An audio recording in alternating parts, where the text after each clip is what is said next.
Okay, welcome to this week's episode of the Obscurity of Maximum Security with Kara Phillip and, most importantly, Mike Johnson. We are finishing up the story from last week of the infamous Chicago Knockers. Right, so they have the pool of mud set up on the basketball court, and it's time for the show. Here comes a guy in a tuxedo with a microphone, okay, and the inmates are already going absolutely crazy. Absolutely. Okay, and he says, "All right, are you ready for the Chicago Knockers?" Doing the whole crowd pump you up thing.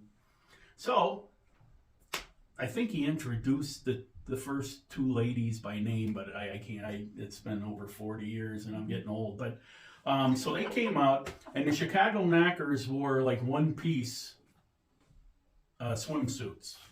Okay, one-piece things, and these two ladies get in the mud, and they start going at it.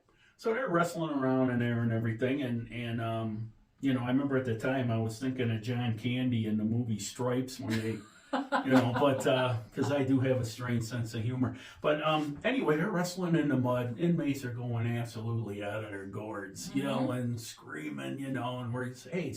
Sit down. And this is all in your first week. Yeah. Just got there. Right. So, anyway, they're wrestling away and everything in there. And for some reason, they started taking handfuls of mud and throwing it at the inmates. So the inmates are like, picking the mud up again and anything else that's out there. And I mean, there's like rocks and all kinds of stuff out on the West Yard, and they're throwing it back. Okay, and then the guy, the MC, says, "Gentlemen, please don't throw anything at these ladies. They can hurt themselves if it's in the mud, And by that point, it was just like a free-for-all. Mm-hmm. They got up off the bleachers and they were pushing as close as they could get to that fence that separated them from the mud and the wrestlers, and of course the razor wire on the ground, and some of them fell on the razor wire. No real serious injuries, a couple stitches here and there. It cuts you. It's sharp. And anyway, to make a long story short, they finished the performance. A lot of the women correctional officers did complain that after that performance that the inmates were a little nastier than usual to them.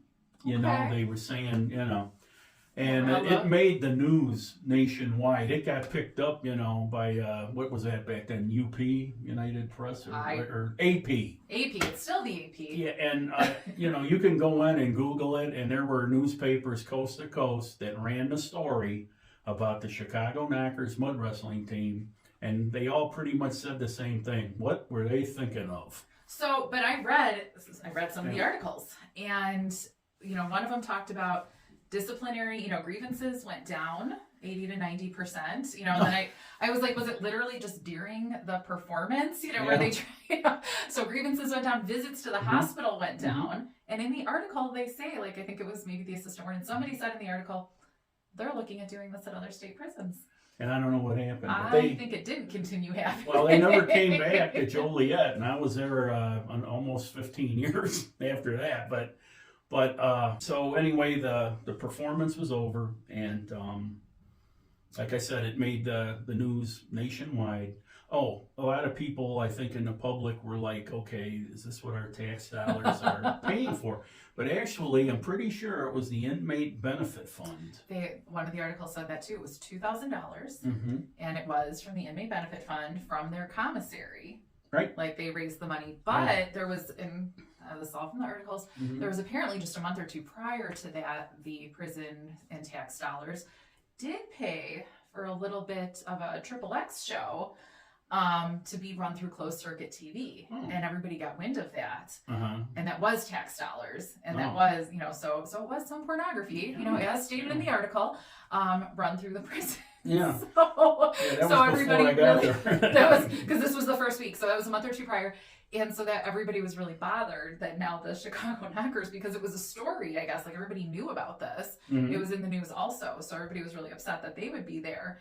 And then the press guy, the guy handling the press said, no, they paid for it. And this is, performance that, so you would see them at rock shows. This is just a performance. And he was the same one that said it was so successful. And the grievances went down and the visits to the hospital went down. And now we're going to roll it out at other state prisons. Oh. But maybe it wasn't so successful if you have the guys laying on the razor wire. Yeah, some of them. It wasn't like, a lot of them, but there were a couple of them that kind of landed on the razor wire. It said in one of the stories, one of them was straddling the razor wire to get a little closer, and he didn't mind. I guess ripping his clothes apart and was just bleeding, and it says he didn't mind. He just kept standing there as close as he could, and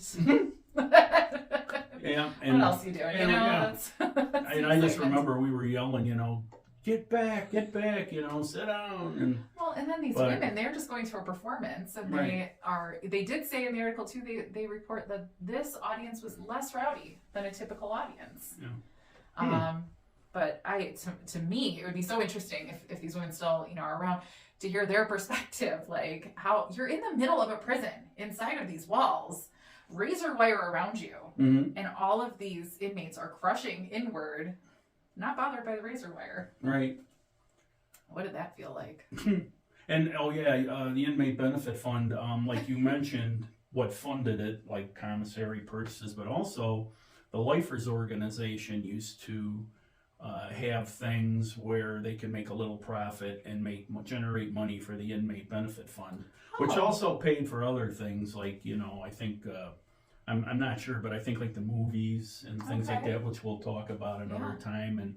And I remember they used to have, they would say, hey, to the other inmates, we're going to get, we're offering fish dinners from a local Joliet fish place. Oh, how nice. And, and they had the price and, proceeds go to the inmate benefit fund. Stuff like that they used to do.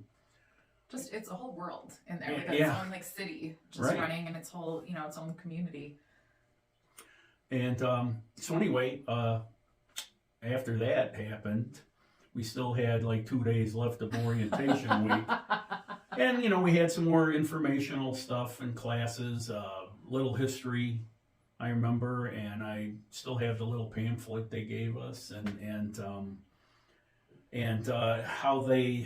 here's how they determined what shifts we were going to, since there were 12 of us, and there were so many openings on each shift. The least amount of openings were on midnight shift. So we drew numbers. Oh, and that determined your life. Right, and I can't remember, I think I was in the middle. I think I was 6 or 7 or something. So did you go to 3 to 11? So the first guy, Yeah, the guy with number 1, I'll take midnight shift. Now, midnight shift, you make the most money, and you have the least amount of inmate contact because they're not out and about. Early in the morning, you run protective custody to breakfast. You might have to wake up the kitchen crew and get them out, stuff like that. Then a couple people went a day shift, and then I wound up on 3 to 11, the bulk of us. That's kind of the least desirable one. My least favorite shift is 3 to 11. And like the guys who were married wanted to work days. I was single then, and I really didn't care. And the other thing is, you're low people on the totem pole, and I had really crummy days off, like Wednesday and Thursday, stuff like that. But the good thing about 3 to 11 was I could, in the mornings, I think I mentioned that I used to ride a bicycle, swim, and I played softball at night. And luckily, the 2 nights that I played were Wednesday and Thursday. So that worked out good for the summer, And then, but I really didn't mind working 3 to 11. But a year later, I bumped. I had enough seniority to bump, and I had met somebody who wound up being my first wife. And I was like, I'm thinking, I'm going to get on day shift so we can do stuff, and that's why I bumped the day shift, which was 7 to 3, and that's pretty much, I guess, for today. That's that episode. Thank you again for joining us on the Obscurity of Maximum Security with Kara Phillip and Mike Johnson. Join us next week. Bye. Bye.